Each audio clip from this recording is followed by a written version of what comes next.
Welcome to Bold Talk series where creativity, leadership, ideas, innovation come together. My name is Ludvik, and today I have a privilege to have a short one-on-one conversation with Michelle Vincent, CEO at MOFILM. Michelle, great seeing you. Welcome to Bold Talk series. How are you? I'm wonderful. Thank you so much, Effie. I'm happy to be here. Well, it's always great to see you, Michelle. Every time I have you on a call like this or a recording, it is really amazing. I learn a lot in terms of the what's happening in the world of a marketing and creativity. But before we get started with all those great questions, give us an overview of MoFilm and what motivated you to join the company. Yes, well, MoFilm has been around since 2007. It started out as a crowdsourcing agency, which is where we really came together with the Bold community in those early years. We have a content creator base, meaning filmmakers, animators, directors, talent in front, behind, 360 degrees around the camera, all around the world, over 10,000 strong. At this stage in MoFilm's maturity, we are really continuing to grow that base with lots of innovative talents, whether it is building one of the largest Gen AI communities that are skilled across all of the different platforms, learning and growing, and also partnering with our sister company, Pencil, which is a brand safe AI platform for marketers, to really trying new things and different technologies, 3D billboards, TV ads, anything for CTV has been really on the rise, in addition to UGC work. So we're constantly evolving our model and connecting the community members with brands to continue to create for the long term. Yeah. Now, Yeah. what made you start? What made you join MoFilm? Oh, yes, the second part of your question. So I had a background in media prior to MoFilm. I started my career in magazines and newspapers, so was on the traditional print side of the equation. And then I joined Google in 2007 and spent another 15 years between there, did a stint at Meta for 2 years and then back to Google again, where we focused on some of the largest brand partners that they worked with on the media side, whether it was Instagram, YouTube, Google search, really kind of touched it all across a number of different clients and disciplines. But the interesting thing in media is that one stat that everyone learns is, depending on the source that you look at, anywhere from 60 to 80% of the impact, the outcome that marketers look for actually comes from the creative. If Mm. you don't send a message that sticks with consumers, that gets them to buy, sign up, whatever that KPI is that a brand is going for, then the entire campaign can be a wash. Creative is so important, and the opportunity with MoFilm, combined with my passion for supporting and uplifting diverse voices and opening up opportunities to those that may not otherwise have them without the access and connections that MoFilm provides. It really is the best of both worlds that allows me to love everything that I do and what MoFilm does for our partners. Oh, that's great. Now, Michelle, there are a few other companies similar to what you guys do. How are you different than the others in the marketplace?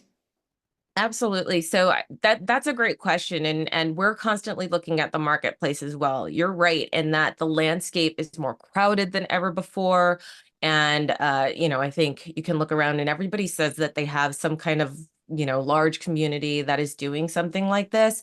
But MoFilm has managed, because of our early days in the space. It started out as mobile film, literally as the iPhone was launched. We were working with this community to get ahead of the curve with allowing brands to put long form content on mobile phones. Taking that beat ahead of innovative solutions is always what we've done and what we continue to do today. And of course, right now, that is squarely in generative AI. So having a background in big tech, I actually joined MoFilm with a remit to understand and begin activating metaverse-based solutions for our creator community and the clients that we serve. That was in early 2022, but by the end of 2022, going into 2023, that's when the topic of generative AI first came to surface. So we've really been working on this and taking a look at this for the better part of the past year and a half, almost 2 years now. Again, staying a beat ahead, making sure that our creators are equipped with the technology. We started building and launching a webinar series uh, early in January of 2023, to begin answering the call for our creators who raised their hands and said, more than half of them said that they were unsure or quite terrified, actually, that generative AI was going to take over their jobs. Mm. So making sure that we equip them with the tools and technology was the most important thing to make sure that they weren't replaced by somebody that was willing to get their hands on what is nothing more than just the tool, the paintbrush, let's call it, that the artist still has to shape and craft. Since then, our holding company, the Brand Tech Group, has acquired our sister company, Pencil Pro, or Pencil, which I mentioned earlier, which has a platform called Pencil Pro that we are very bullishly equipping our creators with, because it is really one of the only platforms of its type that is brand safe, that ring fences any information that marketers input into the system in order to build consumer ready content that is generated in an AI system that is ready for real time. The content still looks authentic, it stays within brand guidelines, and it is really, really nuanced and crafted and protected for each marketer. And so far, over 1 billion assets have been created in that tool. It is really one of the first and only of its kind. Again, keeping MOFILM a step ahead of the game that I think the rest of the marketplace will try to fast follow. Oh, that's amazing. Now, is that a standalone company, or is it kind of like a merged together with the MoFilm services? So we are all of the sister companies, excuse me, within the Brand Tech Group are standalone companies, but as sister companies, there is also the power of 1 + 1 = 3. So, for example, we just announced in Cannes at the Cannes Lions Festival of Creativity last week that we are partnering with Pencil to offer free seats to the Pro solution specifically for the MoFilm community. So many folks that do not have access or have not been able to utilize these tools can start to get to work on building commercial work that is brand safe with this technology. So we'll work side by side together as sister companies in a way that is, I think, very different and unique from if we were working with an outside third party. Yeah, that's the power of being such a great group of the whole different type of platforms coming in under the umbrella of the marketing, advertising, creativity. Uh, Great job. This is really interesting because the marketing is changing every single day. Technology is like there's always this new shiny thing coming. AI is like you see it everywhere. How do you stay ahead of these of the curve with these constantly changing marketing trends and technologies? Well, through connections and people talking to each other, even yourself, Epi. I mean, I think we really connected on just this concept of really bringing people together and having these discussions around what are the innovations coming around the corner. I read a lot. I try to keep my finger on the pulse of the press. Even attending the festival last week was critically important to understand what are the key themes that we were hearing across the industry. What are some of the fears? Bringing together thought leaders from different disciplines was one place that I spent some of my time in hosting a roundtable with somebody that was actively building an AI platform in a stealth startup, talking to somebody that was a TED Talk speaker, an expert in neurodiversity and mental health, and gaining all of these perspectives on based on the innovations that we're seeing, not even just in the industry, but as a society, what are some of the impacts that are happening? Here are some of the tools that we see are coming to fruition. What does that mean for us? How do marketers become less afraid of some of the legal implications when there is no precedent or playbook for this? There are ethical considerations that people need to talk about, because we can look at and be in awe of all of the innovations and all of the exciting technology that is happening around us, but it only matters when we start to get down to the brass tacks of execution. Is it happening? If so, what's working, what's not working? And I can really only do that through meaningful connections with other humans, with other people that are talking about and thinking about and researching the same thing. Very well said. It's you always have to be a foot in the ground, being connected. That's the way to go, building those relationships. We've talked about this earlier. Now, Michelle, obviously, when you innovate, you got to try new things. When you try new things, failure is just around the corner. What is your approach to failure when trying new things, and how do you encourage risk taking among your team members? I love this question. We actually had an entire um almost mantra around this when I was at Facebook before it was Meta, talking about how to embrace failure. It was a very much of a fail fast culture, and something that stuck with me because I learned that instead of letting failure make us become less vulnerable, wanting to, sort of hide our mistakes, if we can embrace failures as learning, obviously balancing with a careful balance between the risk and upside of having a chance at possibly failing at something by trying something new. I believe it's just critically important. I would even apply it again, going back to the generative AI conversation.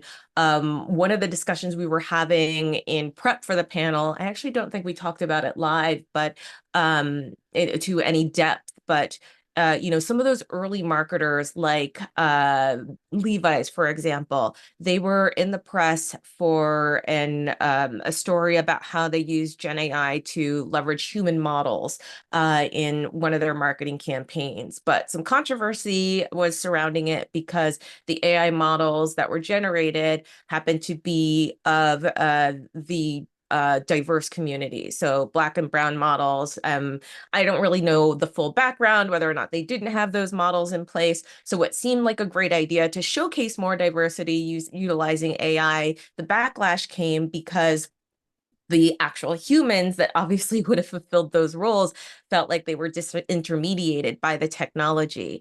But I mentioned Levi's not to criticize them for that, but basically they took a risk. Perhaps they didn't have all of the diverse voices or perspectives in the room to get ahead of this fumble that they made, but I think they responded well. They obviously weren't canceled. They're still a very beloved brand, and they acknowledged it and actually used the learning as a way to start establishing the playbook in their own ethical blueprint of here's what we will do and will not do when it comes to generative AI technology and what it means for us from a business and a marketing standpoint. So now fast forward, you can look at companies like Dove within Unilever who have made a stance.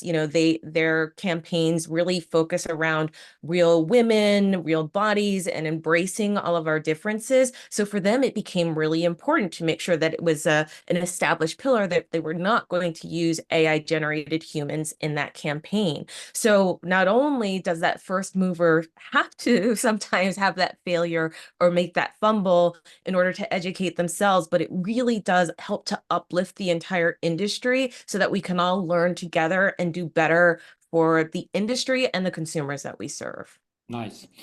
Um, Michelle, love this conversation. I'd love to take this conversation a lot longer, but this is a short format I know. conversation.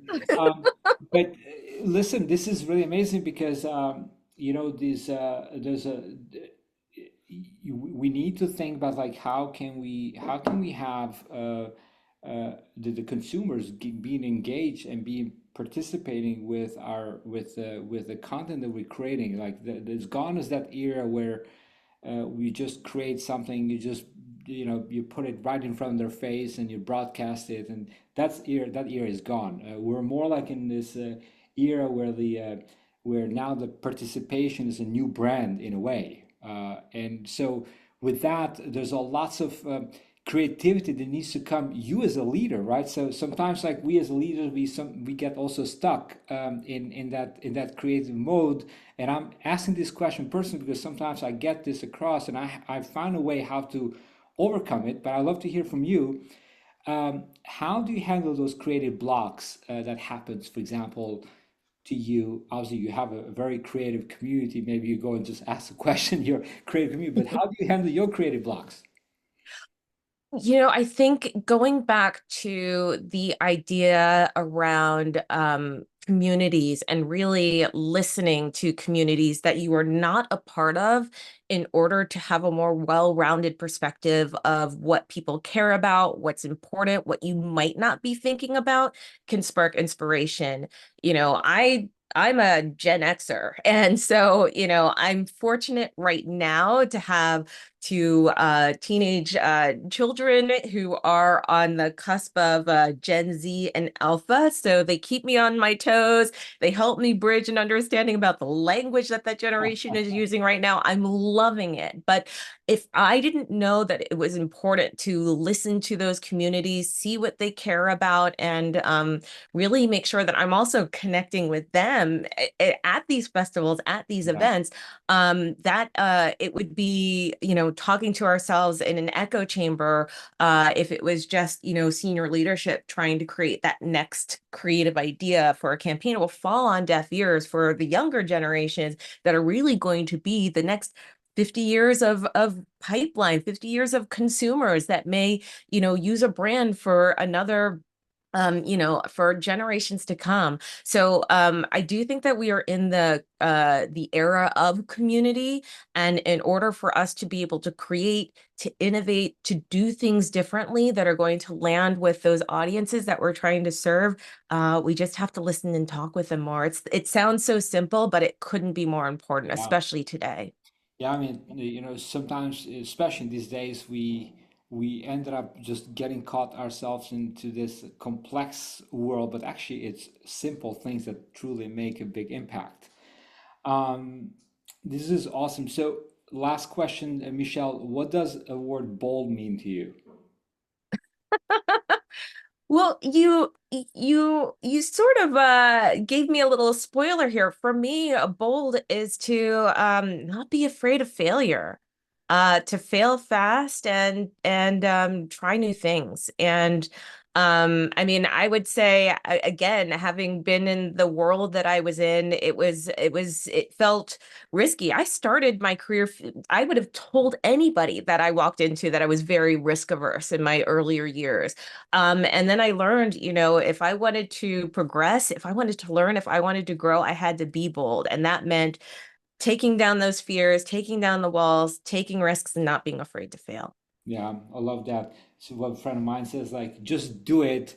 As long as no one dies, everything is fine. Exactly, exactly. And we're in creativity and marketing. We're not, performing heart surgery here. So at the end of the day, it's we all learn and grow from what we try and what works and doesn't work from there. Well said, Michelle. Always be bold. Congrats for all your great successes. Thank you for joining me in this Bold Talk series and look forward to seeing you again soon. Until next time, take care, be great, and be bold always. Thank you, Epi. Take care as well. Appreciate you having me.